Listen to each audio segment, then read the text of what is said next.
¿Qué tal, queridos hermanos y amigos? Les habla Julio y Alisa Toro desde la ciudad de Medellín. Es una inmensa bendición de Dios poder compartir con ustedes la bendita palabra de Dios. Somos los pastores de la iglesia La Casa. Bienvenidos. Bienvenidos, hermanos, a nuestro servicio dominical. Qué bendición poder alabar al Señor contigo desde tu casa o donde quiera que nos estés viendo. Damos la bienvenida a todas las personas nuevas.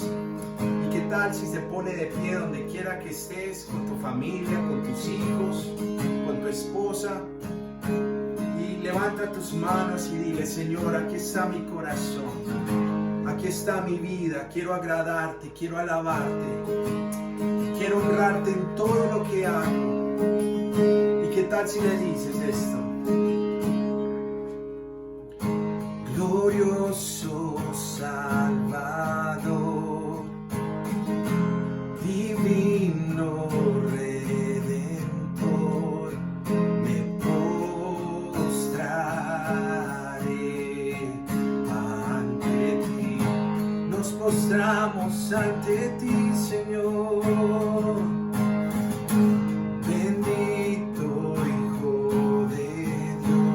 Hermoso, hermoso Rey de Sión, te adoraré, dile, y así declararé. ¿Qué tal si le dices? Eres Rey de los cielos, eterno Dios, exaltado por siempre. Señor, tú gobiernas en toda la creación, oh Cordero inmolado, eres Señor.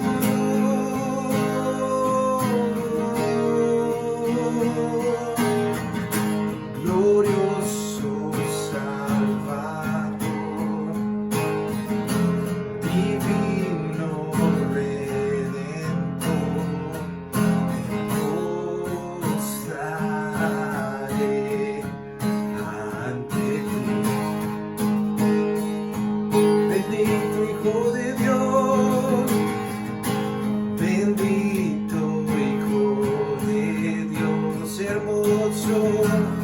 hermoso Rey de Sión, te adoraré,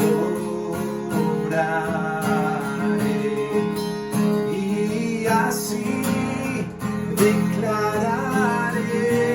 ¿Qué tal si le dices? Eres Rey de los cielos, eterno Dios, exaltado por siempre.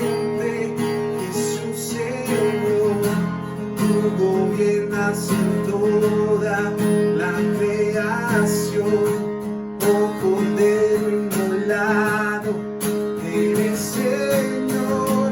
Las naciones enteras se postrarán y tu nombre por siempre bendecirá. Por los siglos tu gloria nos llenará, y veremos tu fuerza y majestad. Oh, Señor, veremos su fuerza, veremos su majestad en nosotros, en tu iglesia, Señor. Oh, vamos a decir una vez más: eres Rey de los cielos, eterno Dios, exaltado por siempre, Jesús Señor. Tú gobiernas en toda la creación, oh Cordero inmolado, eres Señor. Las naciones enteras se postrarán y tu nombre por siempre bendecirán. Por los siglos tu gloria nos llenará y veremos tu fuerza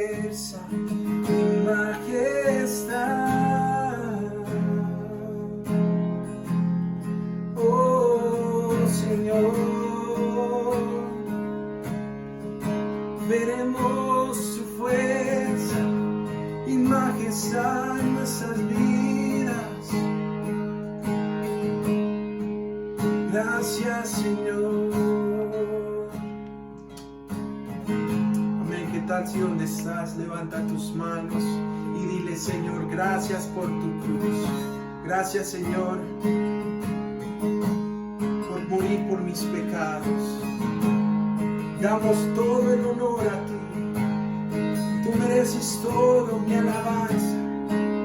Tú mereces toda mi adoración, Señor. Heme aquí, Señor. Dile: heme aquí, Señor. Aquí estoy. Aquí estoy, Señor. Toma mi vida. Toma mi corazón. Mi alma te anhela, Señor. Oh, sí, Señor. ¿Qué tal si le decimos? Damos honor a ti y damos honor a ti, Creador de vida, eres tú. Oh, damos honor y damos honor a ti. Damos honor a ti, Señor, porque no hay otro Dios como tú. Vamos a decir: Rey de Reyes, Rey de Reyes, admirable, eres el principio y fin. Oh, soberano, soberano y sublime, eres nuestro Salvador.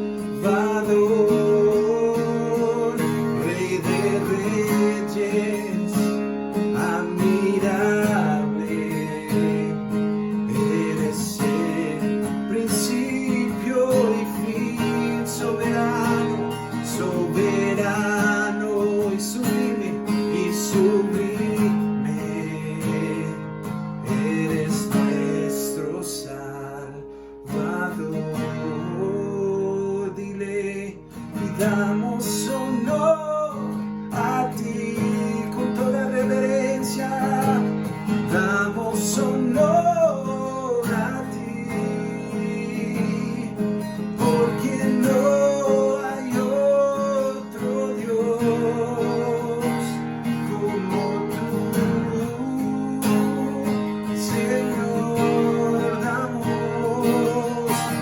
Damos honor a ti, todo honor. Damos honor a ti, Creador, Creador de vida, eres tú.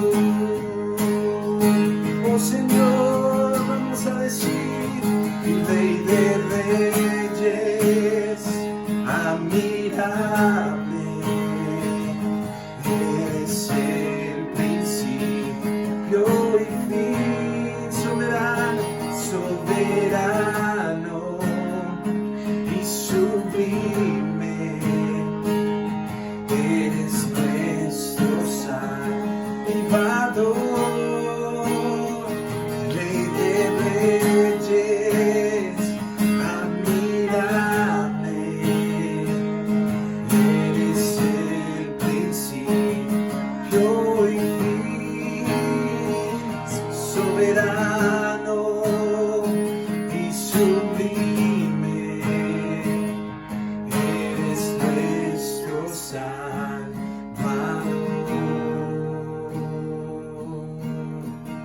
Señor, te alabamos, te glorificamos, Señor. Gracias por tu sacrificio. sacrificio, por darnos tu cruz, por darnos tu Hijo, por redimir todo mi pecado en la cruz. Te alabamos, Rey. Tú eres santo, tú eres santo.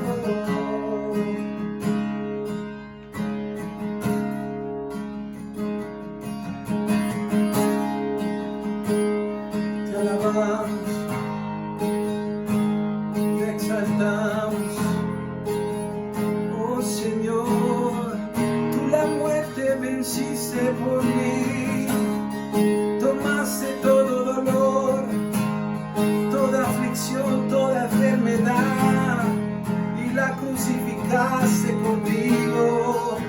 La muerte venciste, el velo partiste, la tumba vacía ahora está. Los cielos declaran, tu gloria proclaman, resucitaste en majestad inigualable, inigualable, incomparable. Hoy por siempre reinarás.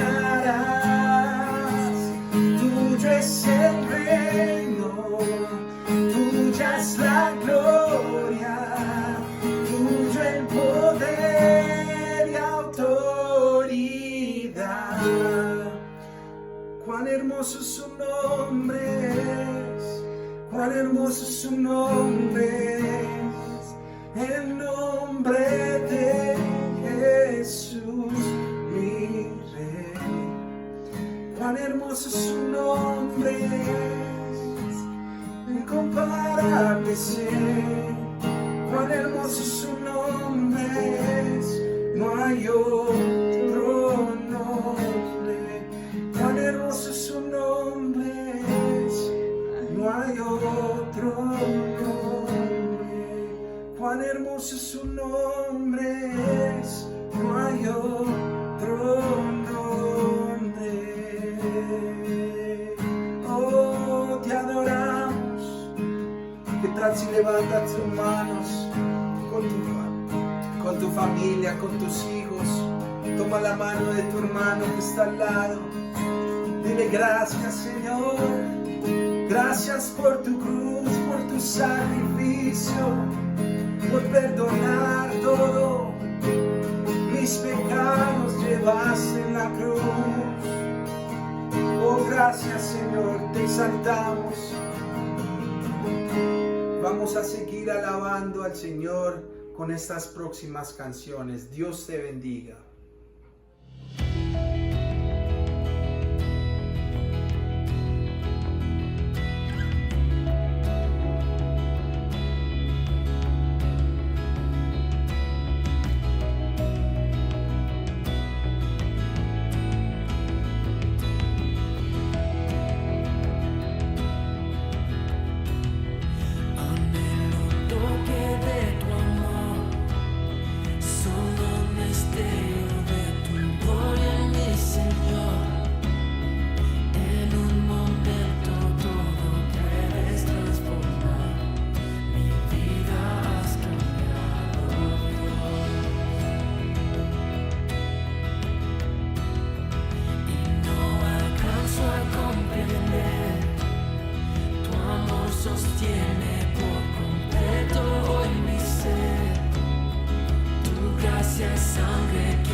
Qué bendición estar hoy con todos ustedes compartiendo la bendita palabra. Siempre resalto la palabra de Dios, la Biblia, porque es el fundamento de nuestras convicciones. Es la única forma como podemos, al estudiarla, contemplar a Jesús. Siempre tenemos que tener los ojos puestos en Jesús. Hoy quiero compartir una historia de Jesús, una historia llena de principios, llena de enseñanzas profundas, llenas de retos de fe. La vida de Jesús. Y quiero hablarte hoy en Mateo capítulo 14, versículo 13. Específicamente voy a hablar el tema, darles vosotros de comer. ¡Qué mandamiento! ¡Qué reto tan extraordinario! En cuanto Jesús escuchó las noticias, salió en una barca a un lugar alejado para estar a solas. Pero la multitud, oyendo hacia dónde él se dirigía, lo siguieron a pie desde muchas ciudades. Cuando Jesús bajó de la barca, vio la gran multitud y tuvo compasión de ellos, porque eran como ovejas que no tenían pastor, y sanó allí a los enfermos. Esa tarde los discípulos se le acercaron y le dijeron: este lugar está alejado y ya se está haciendo tarde. Despide a las multitudes para que puedan ir a las aldeas y compren alimento. Jesús les dijo: eso no es necesario, denles ustedes de comer. Pero lo único que tenemos son 5 panes y 2 pescados. Le respondieron: tráiganlos aquí. Dijo Jesús. Luego le dijo a la gente que se sentaran sobre la hierba, y tomó los 5 panes y los 2 pescados y miró hacia el cielo y los bendijo. Después partió los panes en trozos y se los dio a sus discípulos, quienes los distribuyeron entre la gente. Todos los que comieron cuanto quisieron, y después los discípulos juntaron 12 canastas con lo que había sobrado. Aquel día unos 5,000 hombres se alimentaron, además de las mujeres y de los niños. Qué hermosas son las historias de Jesús. ¿Sabes? Yo comparo la palabra de Dios a una semilla. Aquí tengo, en este pequeño frasco, semillas. Pienso que la semilla es una de las cosas más maravillosas de la vida. Cuando Dios empezó a crear la vida, Él diseñó la semilla. Y la semilla es un milagro prodigioso. La semilla está llena de la sabiduría de Dios, de la provisión de Dios y de la riqueza de Dios. Esta es una semilla. Tengo específicamente una semilla de frijol. Qué hermosa es la semilla. Y así Dios nos proveyó de las semillas para que nosotros viviéramos por ellas, las cultiváramos, las cuidáramos y fuéramos sustentados generación tras generación. Qué sabiduría la de Dios al proveernos la semilla. Así la palabra de Dios es una semilla de bendición, donde tenemos que conocerla, que cultivarla, que cuidarla y que cosecharla, porque así Dios estableció la forma como hemos de ser sustentados. Me gustan las historias de Jesús. Jesús es nuestro héroe, definitivamente. Jesús es el modelo que tenemos que seguir. Jesús es el paradigma, el estándar de Dios para toda iglesia, para todo cristiano. Jesús es el modelo, el orden divino. Cuando estudiamos de Jesús, podemos observar sus palabras con detenimiento. Podemos ser atraídos por ellas, conquistados por ellas. Y si nuestra fe va más profunda, podemos ser adecuados, ajustados y encarnados por esa profunda palabra. En ese modelo tenemos que aprender a caminar. No existe otro modelo. Bien dice la palabra que pongamos los ojos en Jesús, porque Jesús es el autor de nuestra fe. Él es el que comienza y culmina nuestra fe. Él es el modelo de nuestra fe. Alabado sea el nombre del Señor. Bien dice la Escritura que debemos considerar detenidamente a aquel que es el autor y el consumador, a aquel que es el apóstol y sumo sacerdote de nuestra fe. ¿Y qué es considerar? Considerar es mirar detenidamente, hacer una observación profunda, reflexiva, acerca de lo que Él nos quiere enseñar. Si observamos bien este capítulo y los capítulos alternos en Marcos y en Lucas, somos enriquecidos. Jesús había enviado los 12 discípulos. Los había enviado por pueblos y aldeas y les había dado 7 recomendaciones muy prácticas que le invito a cada discípulo de Cristo a que las estudie, porque son prácticas en el día de hoy. No solo fueron prácticas para aquellos 12, sino que serán prácticas y recomendables para todas las épocas. Así es. Cuando las estudiamos encontramos riqueza y sabiduría. Bueno, los discípulos llegaron después de varios días, contentos, felices. Le contaron a Jesús las experiencias de aquella expedición tan maravillosa.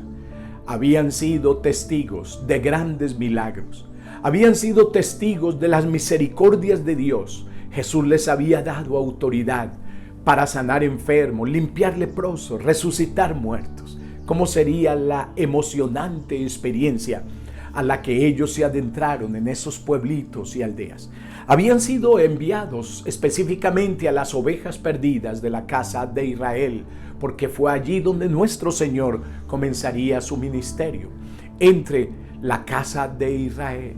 Y ellos regresaron. Jesús quería escucharlos. Jesús estaba tan emocionado como nosotros cuando salimos a hacer las obras maravillosas de Dios entre las personas y queremos escuchar los testimonios, las maravillas de lo que Dios hace. Yo me imagino, así estaba Jesús y les dijo: vengan a un lugar aparte y descanses. Jesús sabía que ellos necesitaban descanso. Todo obrero cristiano necesita descanso, necesita tener períodos de quietud, períodos para recobrar fuerza. Todo ser humano. Es imposible estar en los ajetreos de la vida, estar en la continuidad sin descanso, sin que nos volvamos vulnerables al cansancio, al estrés, a la debilidad y por fin a los fracasos. Por eso Jesús en su sabiduría les invitó a descansar y se los llevó a un lugar aparte. Allí quería oírlos, pero algo pasó. Dice que las multitudes necesitaban a su Señor. Las multitudes estaban, como Él mismo lo dijo, como ovejas sin pastor. Y ellos se dieron cuenta. Ellos indagaron dónde había ido Jesús y supieron que Jesús había tomado la barca y se había ido con los discípulos. Bueno, ellos estaban siguiéndolo, ansiosos. Unos se fueron por tierra, otros por barcos a seguirlo. Pero es interesante que Mateo narra que antes de llegar a aquel lugar, ya las multitudes le esperaban. Y Jesús, con su inmensa y con ternura y compasión, los vio como debería de verse una alma. Cuando yo sirvo al Señor, cuando salgo a las calles, he aprendido de nuestro Señor Jesucristo a sentir compasión de las personas. En el día de ayer miércoles, veía las multitudes en las calles y definitivamente como Jesús los veía, como ovejas que no tenían pastor. Cosas tan tristes, ver uno cosas tan lamentables, y así Jesús los veía. Él ya les había dicho días atrás que rogaran al Señor de la mies para que enviara obreros a sus mieses. Cuando la iglesia entienda este llamamiento, yo anhelo tengo un sueño de ver una iglesia regada en las calles, una iglesia compasiva, una iglesia que hace extensiva el amor, la compasión y la misericordia de Dios. Una iglesia que va en búsqueda de aquellas ovejas perdidas, cansadas, sin rumbo y sin dirección. Me encontraba con 2 niñas. Una joven de 19 años, solo podía ver allí mis 2 hijas. Una joven hermosa y una niña de 21 años, confundidas, perdidas, sentadas en aquel parque donde me encontraba. Era tan lamentable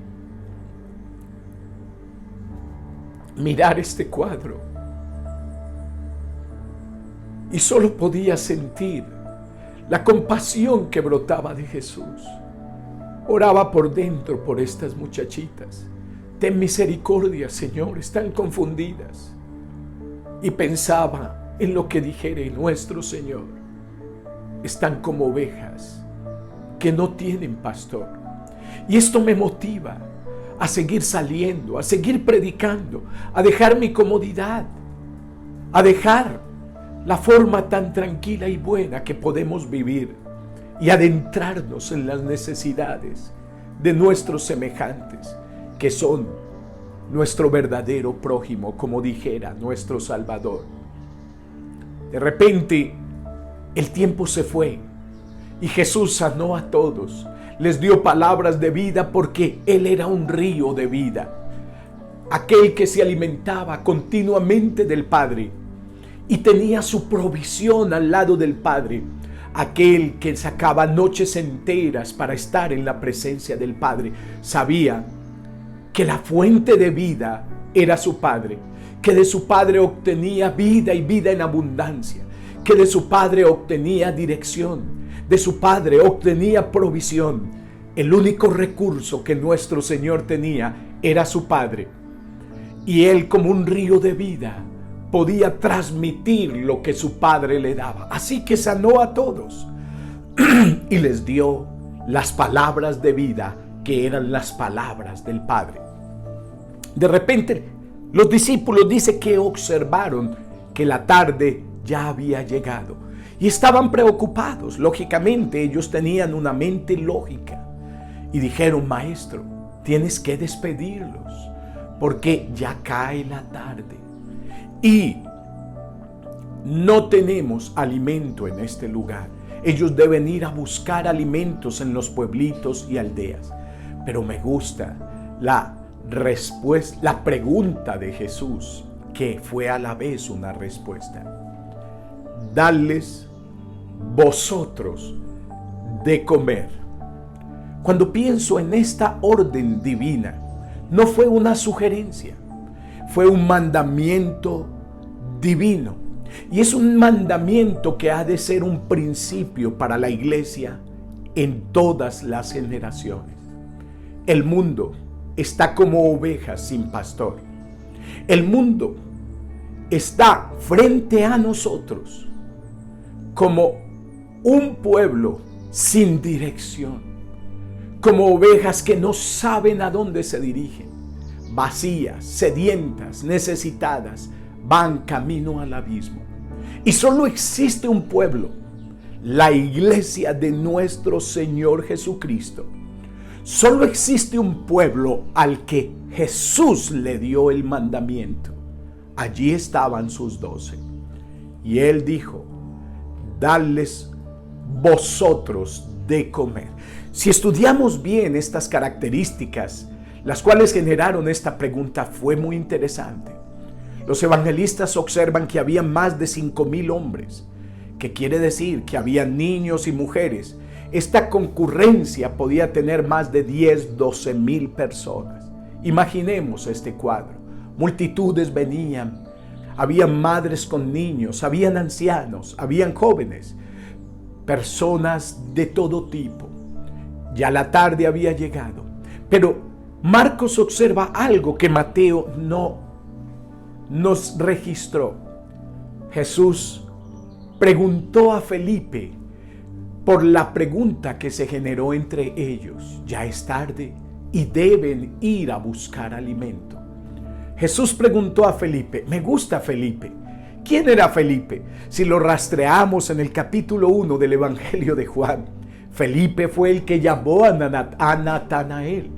Felipe había sido el cuarto discípulo que había venido a Cristo. Si miramos las especificaciones, Pedro lo había traído su hermano Andrés, pero Jesús había llamado directamente a Felipe. Era maravilloso cómo lo había llamado, y Felipe había respondido. Él había dejado todo por seguir a Jesús. Ahora Jesús a ese mismo Felipe le hace la pregunta: Felipe, ¿de dónde sacaremos pan para esta multitud? Pero dice específicamente el Evangelio que lo hizo para probarle. Jesús es maravilloso. Jesús sabe perfectamente lo que hace. Jesús sabía exactamente lo que su Padre ya le había dicho que hiciera. Él sabía que Él iba a multiplicar aquel día los panes que un niño pondría en sus preciosas manos, pero lo hizo para probarse. Dios, nuestro Rey, nuestro Señor, Él nos prueba frente a las necesidades, nos prueba frente a las circunstancias, nos prueba frente a nuestra lógica. Felipe, ¿de dónde sacaremos pan para esta multitud? Felipe tenía que haber puesto sus ojos en Jesús. La respuesta de Felipe debía ser de la forma más sencilla, porque Felipe caminaba con Jesús y él debió decir: Señor, tú lo sabes. Pero su mente lógica reaccionó y le dijo: Señor, ni aun 200 denarios bastarían para alimentar tal vez la mitad de esta multitud. Mira la respuesta, era lógica, pero carecía de fe. Jesús esperaba que su discípulo usara los recursos de la fe. Así Él espera que tú y yo tomemos los recursos, las preciosas semillas esparcidas en la palabra de Dios, para que sean tomadas y sean sembradas en los terrenos fértiles. Alabado sea Dios. Pero a Felipe le faltó la fe. ¿Qué es la fe? La fe es convicción. La fe es certeza. La fe se alimenta solo en la comunión con el Señor. La fe no puede surgir en un corazón ajetreado, en un corazón lleno de trabajo, lleno de actividades, aun si fueran las actividades por la causa de Dios. Así no surge la fe. La fe nace cuando estamos quietos, cuando estamos meditando, cuando estamos observando, cuando estamos detenidamente en la presencia del Señor, cuando estamos estudiando las Escrituras y estamos comiendo de ellas, cuando nos estamos alimentando día a día de la palabra de Dios. Te invito a ti, querido hermano y amigo, no dejes pasar un día sin estar quieto en la presencia de Dios. Siéntate, estudia la vida de Jesús, procura leerla. Si no puedes todos los días, por lo menos 4 o 5 veces en la semana, medita las historias de Jesús. Mira cómo habló, cómo se movió, cómo reaccionó. Pon tus ojos en Jesús, porque la fe nace por el oír la palabra de Dios, por el estudiarla, por el meditarla. Luego, ora sobre ella y el Espíritu de Dios acumulará en ti una mina de riqueza espiritual, para que cuando llegue el día de la prueba y la necesidad, la palabra de Dios esté guardada y sembrada en tu corazón. Lamentablemente Felipe respondió sin fe, pero Andrés escuchó. Andrés, el segundo discípulo, el que llamó a Pedro, era el hermano de Pedro. ¿Sabes? Andrés fue un paso más allá. Le dijo: Señor, aquí hay un niño, alabado sea Dios. Un niño que tiene 5 panes de cebada y 2 pececillos. ¿Pero qué es esto para tanta multitud? Andrés tenía un paso más de fe. Andrés encontró un niño que colocó en las manos de Jesús sus recursos. ¡Qué hermosa historia! Y esto era suficiente.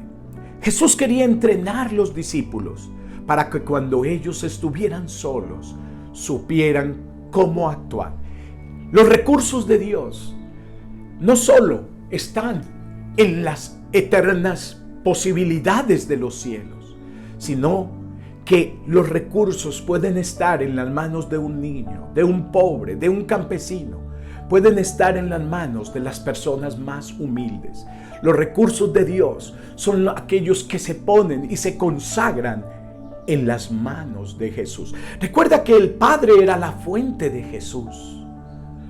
Y Jesús adquiría la provisión milagrosa del Padre. Así nosotros hemos de saber que nuestra provisión proviene de Jesucristo.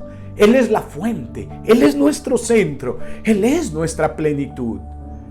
Y que Él la multiplicará en nuestras manos. Aquel precioso niño trajo a Jesús, movido por Andrés, su preciosa provisión.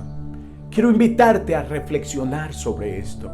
Trae lo que Dios te da. No te detengas. No seas de los cristianos que dice, tengo muchas cosas que hacer. Por favor, no desgastes tu vida en simplemente las cosas de un mundo, porque esas cosas no producirán dividendos. Tal vez sí, pueden haber dividendos temporales, pero no dividendos eternos. Tus ojos y tu corazón tienen que estar en los dividendos del cielo, en las semillas del reino de Dios, las que producen dividendos eternos. Nuestro corazón tiene que ver más allá de lo físico. Bien dijo el apóstol que nosotros, si hemos estado resucitados con Cristo, debemos buscar las cosas del cielo, donde está Cristo, sentado a la derecha de Dios. Ven, trae tus recursos, trae tus dones, trae lo que Dios ha puesto en tus manos, como aquel precioso niño. Y aquel niño los puso en las manos del Señor. Una provisión tan pequeña como 5 panes y 2 peces. Pero ¿sabes qué sucedió? En las manos de Jesús se multiplicaron. Jesús utilizaba a los discípulos de la forma más hermosa. Ellos estaban aprendiendo y Jesús dijo a los discípulos, organicen las personas de a 50 personas cada uno. ¡Qué Dios de orden tan maravilloso! Los discípulos colaboraron con Jesús. El discipulado es una colaboración y ellos pusieron las personas ordenadamente. Imaginémonos ese lugar. Dice que había mucha hierba y allí descansarían. Y ellos estaban alrededor de Jesús, multitudes, y se sentaron y el Señor levantó las manos y levantó aquella provisión que el niño había puesto en sus manos. Eso es lo que tú puedes hacer. Trae tu provisión a Jesús. Él la necesita para usarla en beneficio de los necesitados. Y fue así que al consagrarla en las manos del Padre, esa pequeña provisión se volvió un culmen de bendición, una provisión donde todos quedarían saciados, todos comerían y todos se hartarían. Alabado sea Dios. Así trabaja Jesús.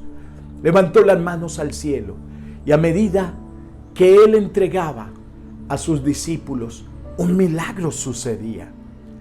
El pan y el pez se multiplicaba. Miremos este ciclo. Me gusta este ciclo. Estaba pensando en este ciclo. Yo estaba observando a Jesús, cómo hizo este milagro, y podía pensar, oh, qué maravilloso eres. El ciclo no se puede detener. No se puede detener mientras el ciclo se desarrolla, mientras se usan los talentos, los dones, los recursos que Dios nos ha dado. Te garantizo que no se detendrá la provisión. Nosotros tenemos una pequeña iglesia y esa iglesia siempre tiene recursos. Qué interesante. Yo no le pido diezmos a nadie. No, creo en el dar, creo en la buena voluntad, creo en los corazones de fe. Y las personas dan, pero ¿sabes por qué? Porque todo el tiempo estamos reproduciendo lo que Dios nos da. No lo retenemos. Notemos que aquel ciclo venía de las manos del Padre, se hacían reales en las manos del Hijo y pasaba a sus discípulos. La bendición no se puede detener. En el camino he observado que muchas personas se emocionan con la bendición y en vez de hacerla surgir y correr y multiplicar, ¿sabes qué hacen? La retienen, la guardan, crean proyectos para sí mismos y detienen la bendición. Así se detiene el ciclo. Cuando tú y yo nos emocionamos con lo que el Señor nos da y queremos hacer un reino para nosotros de lo que Dios nos ha provisto, lo guardamos como si fuera a ser eterno, como si nunca se fuera a acabar, y hacemos proyectos que tienen que ver con nosotros mismos. Esto está equivocado. Este ciclo no pertenece a Dios. La bendición se multiplicaba a medida que llegaba a las personas necesitadas. Allí termina el ciclo. Cuando cumple su provisión. Yo les dije que Dios nos ha dado semillas y estas semillas, si no se siembran, nunca reproducen. Estas semillas tienen una meta. La meta de Dios en cada semilla es que produzca fruto. Si no hay fruto, nunca alcanzó su ideal. La meta de Dios es que haya fruto en todo lo que emprendamos. Un fruto divino que exprese el carácter de la semilla y el carácter del Dios de la semilla. Fue de esa forma como los discípulos se dispusieron. Yo pensaba que ellos no se detuvieron a comer primero. Ellos no saciaron primero sus necesidades, porque Jesús les estaba enseñando que los principios del reino nunca son así. Los principios del reino primero entregan, dan y suplen antes de suplir para sí mismo la propia necesidad. Me imagino que cuando todos comieron, ellos también se sentaron y comieron. Qué emocionante fue. Jesús les dijo: recojan las sobras. Había tanto que 12 canastas fueron aquel día provistas. La bendición continuaba. Muchas familias se alimentaron, muchas personas, por aún lo que sobró. Y por lo menos una de las canastas, creo yo, la Biblia no lo dice, pero llegó a las manos del niño que las había dado. Así trabaja Dios. ¿Qué estás haciendo con tu vida, querido amigo y hermano? ¿La estás reteniendo para ti mismo? ¿Sabes qué dijo Jesús? El que retiene su vida para sí mismo, la está perdiendo. Por favor, reflexiona. No pierdas la vida en ti mismo. No pierdas la vida en tus propios proyectos. ¿Qué tienes guardado que no usas? ¿Sabes? En el reino de Dios hay una ley gloriosa llamada la ley del uso. Lo que el hombre siembra, eso cosechará. Esa es la ley del uso. Hay que sembrar. No guardes la semilla, no la retengas. ¿Qué tienes en tu mano para que lo traigas a Jesús? ¿Qué tienes en tu vida? Tienes muchos sueños, planes y proyectos para ti mismo. Por favor, abdica de ellos. Ven a Jesús, toma la cruz y comienza a seguirlo con fidelidad, para que veas que el ciclo nunca terminará. La provisión siempre vendrá. Termino leyendo 2 de Corintios capítulo 9, versículos 6 al 9, el ciclo de la bendición. Dios tiene un ciclo de bendición. Si nosotros seguimos sus principios, si usamos lo que Dios nos da, Él los multiplicará. Eso Él lo ha enseñado. Pero el que retiene, aún lo poco que retiene se le será quitado, porque ese principio no permanece ni prevalece en el reino. Recuerden lo siguiente, capítulo 9, versículo 6 de 2 de Corintios. Un agricultor que siembra solo unas cuantas semillas, escucha bien, unas cuantas semillas, o siembra en escasez o en miseria, obtendrá una cosecha pequeña. Pero el que siembra abundantemente, obtendrá una cosecha abundante. Cada uno debe decidir en su corazón. Es una decisión de fe. ¿Cuánto dar? Y no den de mala gana, ni den bajo presión, absolutamente, porque Dios ama a la persona que da con alegría. Y Dios proveerá con generosidad todo lo que necesiten. Entonces siempre tendrán todo lo necesario. Mira el ciclo de bendición. Dios provee la semilla. Dios la entrega en tus manos. Si la semilla se siembra en escasez, se recogerá una escasa cosecha. Pero si la semilla se siembra en abundancia, es un acto de fe reproduciendo lo que Dios nos da. La cosecha será abundante. Alabado sea Dios. Dios proveerá con generosidad todo lo que necesiten. Entonces, siempre tendrán lo necesario y habrá bastante de sobra para compartir con otros. Como dicen las Escrituras, ellos comparten con libertad y dan con generosidad a los pobres. Sus buenas semillas serán recordadas para siempre. Alabado sea Dios. Pues es Dios quien provee la semilla al agricultor que siembra y da pan al que come. De la misma manera, Él proveerá y aumentará los recursos de ustedes y luego producirá una gran cosecha de generosidad en ustedes. Ese es el ciclo de la bendición. Aquel día Jesús nos enseñó que hay un ciclo que procede de sus manos y las coloca en sus discípulos. Y ese ciclo se multiplica a medida que con generosidad se va sembrando la preciosa semilla. Ponte en las manos de Dios. Atrévete a creerle, como aquel día los discípulos tuvieron que creerle. Hay masas, multitudes, personas en las calles angustiadas. Por favor, no retengas más tu semilla. Siémbrala y mirará que producirá una cosecha abundante. Amado Dios, te damos gracias por el ciclo de la bendición. Tú dijiste aquel día a los discípulos, no era una opción, denles ustedes de comer, denles. El mandamiento todavía se oye hoy en las Sagradas Escrituras, den de comer. Señor, hay un pan espiritual, hay un pan físico que compartir, hay hambre, necesidad, sed de justicia, pero también de alimentación, personas desnudas, personas carentes. Ayúdanos a ser misericordiosos. Ayúdanos, Señor, a hacer lo que aquel día tú hiciste. Tuviste compasión de ellos. Te damos gracias en Cristo Jesús. Amén.